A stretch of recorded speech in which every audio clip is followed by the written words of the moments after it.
Okay. I think by now you know the rules. Robots do the painting, you do the guessing, and I confuse you along the way with a few clues. And once again, this is going to be the legendary directors and producers of the Golden Age. So it might be a little harder. Let's see. Let's see. Number 10. I've heard of all these guys. He started in theater design before finding his groove with the musicals. He brought a painter's eye to Technicolor film.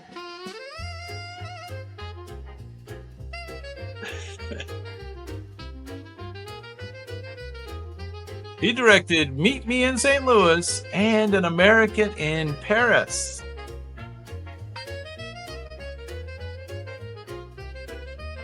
What do you think?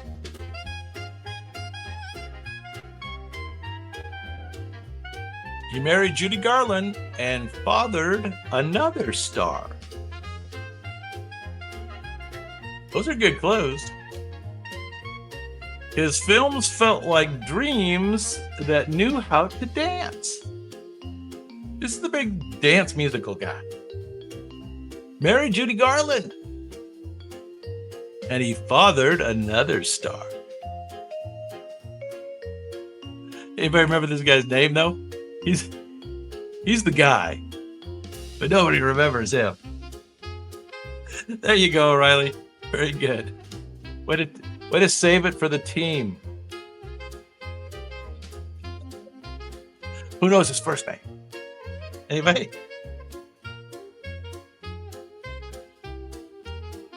This is Mr. Vincente Minnelli. Vicente Minnelli. 1903 to 1986. There you go. Let's move on. Number 9. They're going to start sounding more familiar eventually. This gentleman was known as a woman's director in the best sense. He worked on Gone with the Wind, but didn't stay long. Sounds like he got fired from Gone with the Wind. He directed The Philadelphia Story and My Fair Lady. He had a sharp wit and a key eye for performance. Hey, David, what's going on? This is not Fred Rogers.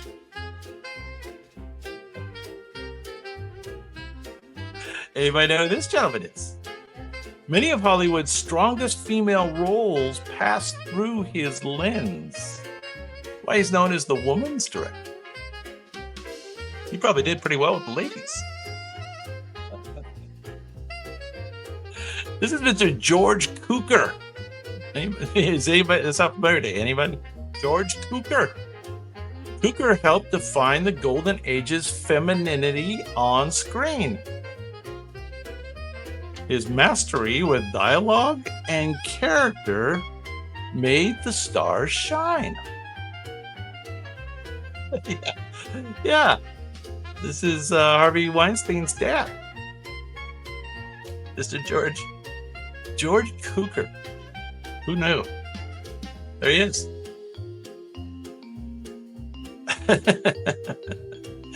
He's kind of laughing about it. There's a few hard ones mixed in here, and then you're gonna know most of them.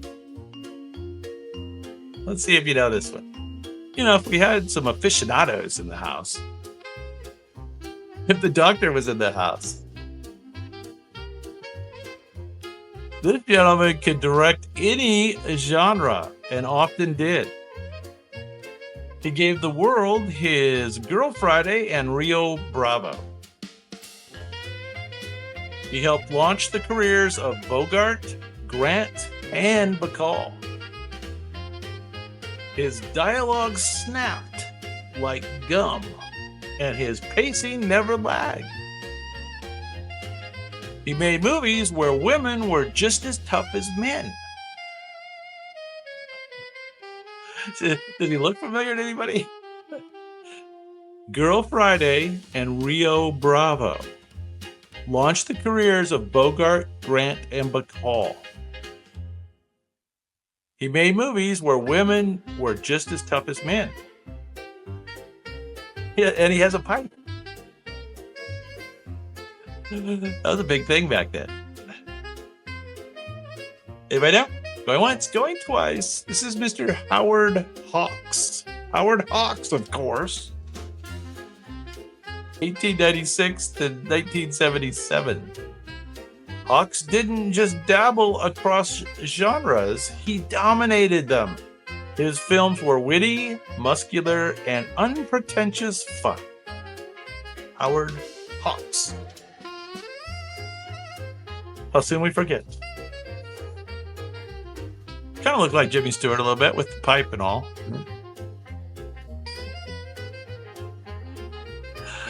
All right, number 7.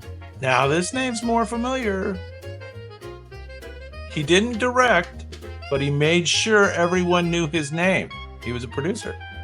He produced Gone with the Wind and Rebecca. He famously micromanaged his productions into legend. And he was married, this was convenient. He was married to Louis B. Mayer's daughter. Louis B. Mayer's daughter. He turned behind the scenes control into front page drama. So I guess he was a controlling producer. And his name is familiar. There you go, Stuart. That's awesome. Stuart got it for the team. David O. Selznick. That's correct.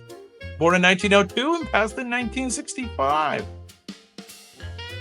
Mr. Selznick was a maestro of melodrama, on screen and off. If the movie was epic, he probably had his hands all over it. Oh, we've been waiting for you, Doctor. These directors and producers are hard. And it's always good to have a doctor in the house.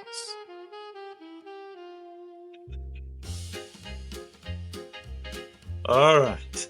Well, we have 6 more in the director and producer category. So, good luck. Now, this guy's pretty well known. He wore an eye patch and made movies about the American frontier. He directed more westerns than Tumbleweeds in Arizona. He worked often with John Wayne and Monument Valley.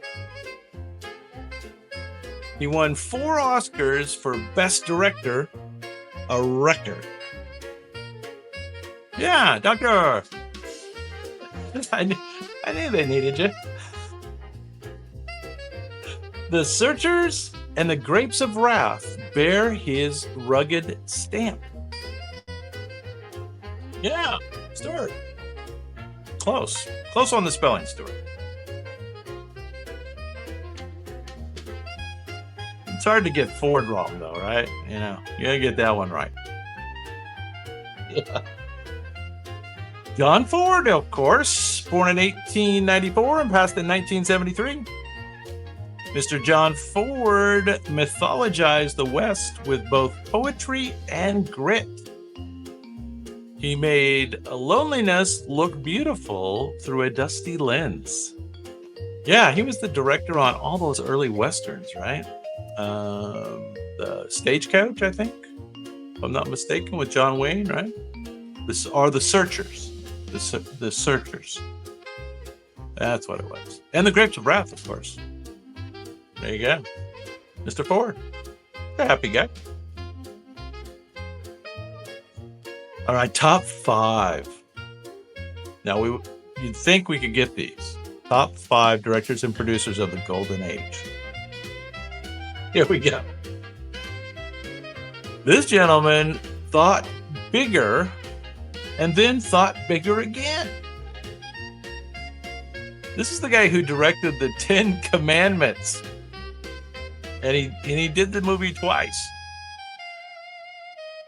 He had a flair for epic spectacle and biblical grandeur. And he often appeared as himself in films with his megaphone in hand. Yeah, very good, Stuart.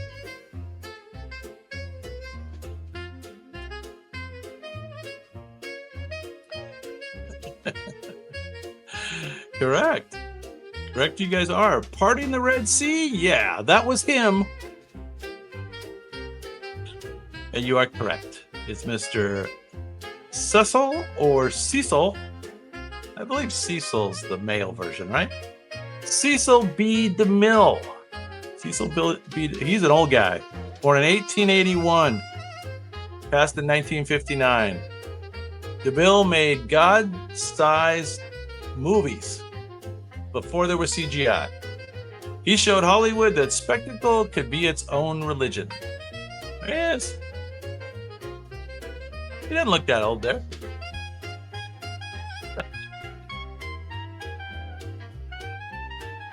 Yeah. All right. Very good. You guys are cranking. You guys are getting all these. All right, here we go. This gentleman made underdogs the heroes and gave us holiday favorites. He was an immigrant who believed in the American dream, and he filmed it. Mr. Smith Goes to Washington and Jimmy Stewart kept coming back. He served in World War II, making documentaries for the military.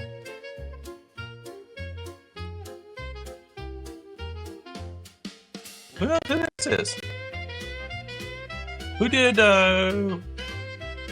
Smith Goes to Washington and he gave us It's a Wonderful Life, but did you know it flopped at the box office and they had to bring it back before it took off? Interesting. Anybody know who this is? This director, famous name director. Anybody know? Going once, going twice. Well, this is Mr. Frank Capra. Mr. Frank Capra. Capra's optimism earned him as many critics as fans. But today, his films feel like a moral compass dressed in black and white. Frank Capra. There he is. Happy cat. All right, I stumped you there towards the end. I like that. Unless you guys got it and the internet was too slow. Could have. All right, number 3. You know this guy. He was a journalist before becoming a biting screenwriter. His comedies had edge and his dramas had punch.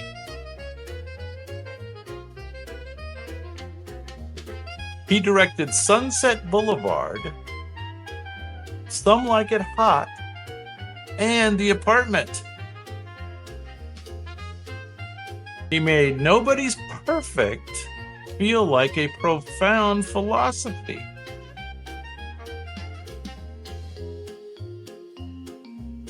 He's the one who gave Marilyn Monroe her greatest roles and her biggest headaches. I guess he was the main. I mean, who this gentleman is. I think I remember seeing him get a lifetime award at the. Yeah, Maddow. Maddow. Welcome, Maddow. Good to see you. Gang's all here. Yeah, Mr. Billy Wilder. Billy Wilder. Wilder's films were acidic, hilarious, brutally human, who could turn a line of dialogue into a mic drop. Mr. Billy Wilder. Billy Wilder. Not Billy Idol. Kind of like Billy Idol, only Billy Wilder. All right, top two. You know both these guys. They're both bigger than life. Big as life. This gentleman scared America with a Martian invasion before he hit 25. His debut film changed cinema forever. He battled studios for the rest of his career. Yeah, you guys all know. I don't know. I guess Maddow got it first, perhaps. You guys were all shooting it out there. Good job. Citizen Kane is still debated in film schools and worldwide. He had a voice that could sell frozen peas and make Shakespeare thrilling. He could sell frozen peas. Nice. Yes, you are all correct. This is Mr. Orson Welles. Orson Welles. Orson Welles was born in 1915, and he did pass in 1985. Welles was both a boy genius and a cautionary tale. His ambition made him a legend and a lifelong outsider in Hollywood. Pissed everybody off.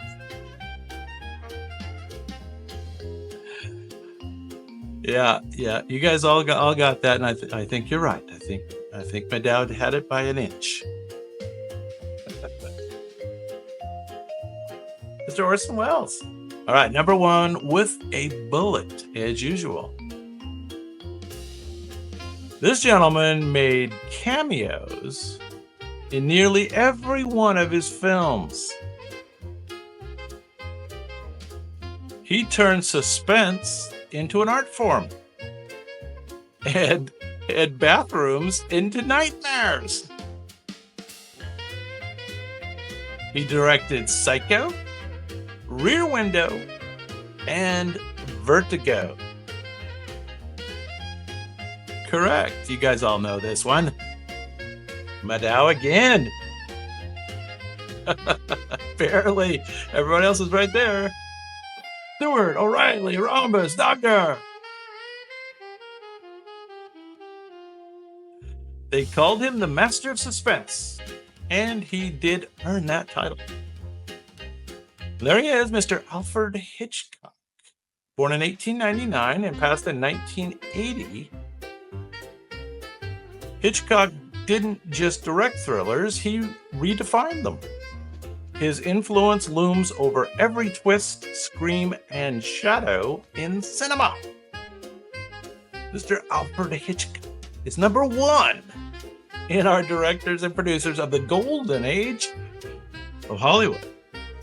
There you go. That concludes another category.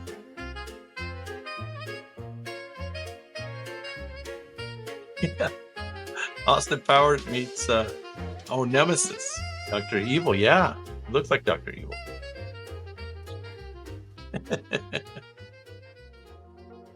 Alfred Hitchcock. He has that logo where it's just his profile, right? It's pretty cool. Alrighty. Well, you guys did very well considering it was, it was a little hard.